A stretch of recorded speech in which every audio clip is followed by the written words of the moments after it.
নবীর উম্মতদের কথাগুলো আল্লাহর নাফরমানি করেছিল, আল্লাহ পাক রব্বুল আলামিন কঠিন এক আযাব দিলেন নূহ নবীর উপরে, তার জাতির উপরে, অবাধ্য জাতির উপরে। 950 বছর দিনের দাওয়াত দিয়েছিলেন, আর প্রতিদিন ভয় দেখায়, বলে তোমরা আল্লাহকে মেনে নাও, পরকালকে বিশ্বাস করো, যদি না করো আল্লাহর আযাব আসবে। 950 বছরে 80 থেকে 82 জন ঈমান এনেছেন। আর নূহ নবীকে বলে, নূহ রে, প্রতিদিন তুমি পরকালের ভয় দেখাও, আযাবের ভয় দেখাও, আসমানি আযাব আসবে। শুনতে শুনতে ক্লান্ত হয়ে গেছি আমরা, এবার ডাইরেক্ট সরাসরি আযাব দেখতে চাই। নাউজুবিল্লাহ বলেন। কিরকম ভালো মানুষেরা কি করতে চায়? আযাব দেখতে চায়। কয় বিশ্বাস হইতেছে না, 950 বছর খালি আযাব আসতেছে, আযাব আসবে, আসমানি আযাব। একদিনও দেখা গেল ওরা আযাব কিরকম এইটি আগে দেখতে চায়। আল্লাহ পাক রব্বুল আলামিন আযাব দিয়েছিলেন, প্লাবন শুরু হয়ে গেল, পানি শুরু হয়ে গেল, আসমান থেকে বৃষ্টি বর্ষণ করা শুরু করে দিলেন, জমিন ভেদ করে পানি ওঠা শুরু করে দিল। অনেক বড় ঘটনা, মূল ঘটনা বলার উদ্দেশ্য আমি নই, উদ্দেশ্য আমার ভিন্ন, যেটা বোঝাইতে চাইতেছি। আমার ভাইরা, হুদ নবী ওই ঘটনাগুলো বর্ণনা করলেন। আদ জাতি বললেন,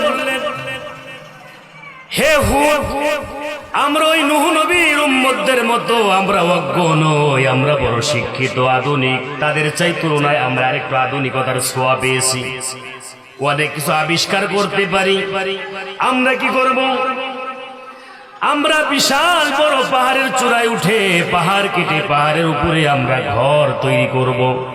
কোথায় ঘর তৈরি করবে? বিশাল বড় পাহাড়ের উপরে আমরা ঘর নির্মাণ করব, যেইখানে ওই তোমার রব আল্লাহর পানি স্পর্শ করতে পারবে না। নাউজুবিল্লাহ।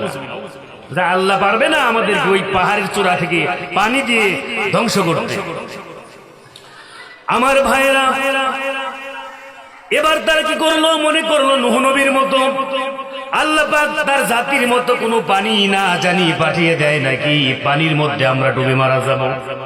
এই ভয়ে হুদ পয়গম্বরের জাতি, আদ জাতি বিশাল বড় পাহাড়ের চূড়ায় উঠে ঘর বানানো শুরু করলেন, পানি উঠতে না পারে। ঘর বানিয়ে পাহাড়ের উপরে বসবাস করা শুরু করলেন।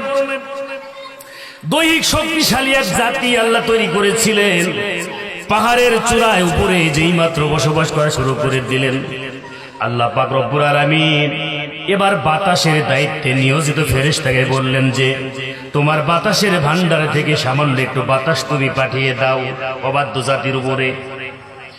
সামান্য একটু বাতাস আল্লাহ পাক পাঠিয়ে দিলেন। এই বাতাস ঝড়ো হাওয়া শুরু হয়ে গেল, ঝড় তুফান শুরু হয়ে গেল।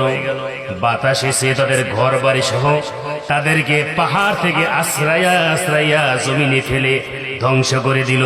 আল্লাহু আকবার। এবার আল্লাহ কি বাতাস বাড়াইছে। এরপর আল্লাহ পাক বলছেন, এরপরে আরেক জাতি, এই জাতিকে বলা হয় সামুদ জাতি তৈরি করলেন। এই জাতির নাম কি? সামুদ জাতি। আদ জাতি চলে গেল, সামুদ জাতি আল্লাহ পাক বানাইলেন।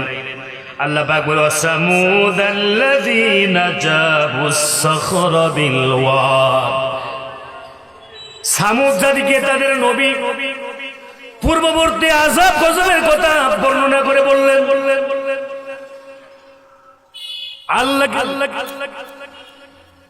আল্লাহকে তোমরা মেনে নাও। সামুদ জাতিকে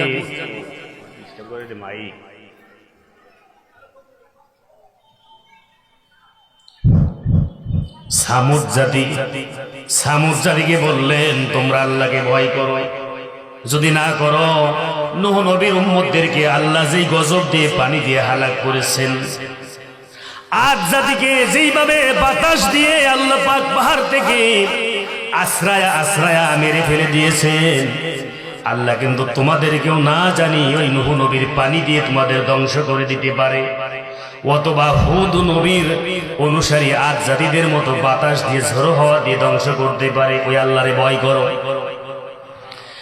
এখন এই সামুদ জাতি বলছেন, ওয়াসামুদাল্লাযীনা জাবুস সখরা বিল ওয়াদ। তারা বলল, আমরা নূহ নবীর উম্মতদের মতো অজ্ঞ নই, আমরা হুদ নবীর উম্মতদের মতো জাহেল নই, আমরা আরেকটু শিক্ষিত, আরো একটু উন্নত জাতি। আমরা এমন পাহাড়, পাথরের পাহাড় কেটে মাঝখানে এমন একটা ঘর তৈরি করব। এই ঘরটা হবে ওয়াটারপ্রুফ, মানে পানি প্রবেশ করতে পারবে না। বাতাস প্রুফ, মানে বাতাসও প্রবেশ করতে পারবে না, পানিও প্রবেশ করতে পারবে না, গজব দেওয়ার বাতাসও প্রবেশ করতে পারবে না। সুতরাং কেউ কিছু করতে পারবে না। কিরকম অজ্ঞ জাতি আমার ভাইরা! আল্লাহ পাক রব্বুল আলামিনের বাহিনী ব্যাপক, আল্লাহ পাকের বাহিনী অনেক, সবকিছু বাহিনী। মশাও বাহিনী হয়, করোনা ভাইরাসও বাহিনী হয়, মাছিও বাহিনী হয়, ব্যাং সব আল্লাহর বাহিনী। আগুন, পানি, বাতাস সব আল্লাহর হুকুমের গোলাম। ঠিক নেবে ঠিক? এবার তারা পাহাড়কে কেটে পাহাড়ের ভিতরে ঘর বানাইলেন নিরাপদে থাকার জন্য। আল্লাহ পাক আযাব দিলেন। আযাবের ধরনটা হলো, আমার আল্লাহ পাক রব্বুল আলামিন আসমান থেকে একজন ফেরেশতা নাজিল করলেন। ফেরেশতা এসে ওই এলাকাতে এমন একটা জোরে চিৎকার দিলেন, আওয়াজ দিয়ে দিলেন। আমার ভাইরা, এমন জোরে আওয়াজ দিলেন, আওয়াজটি তাদের গৃহের ভিতরে প্রবেশ করে, কর্ণকুহুরে কানের ভিতরে প্রবেশ করে, কানের তালা ফেটে সবগুলি দুনিয়া থেকে ধ্বংস হয়ে গেল। আল্লাহু আকবার! তাজা আল্লাহর আযাবের ধরন কত ধরনের হয় রে বাবাজি আমার। বলতেছিলাম, শক্তি দিয়ে পৃথিবীতে কেউ থাকতে পারে নাই, পারবেও না। শক্তি দিয়ে যদি কেউ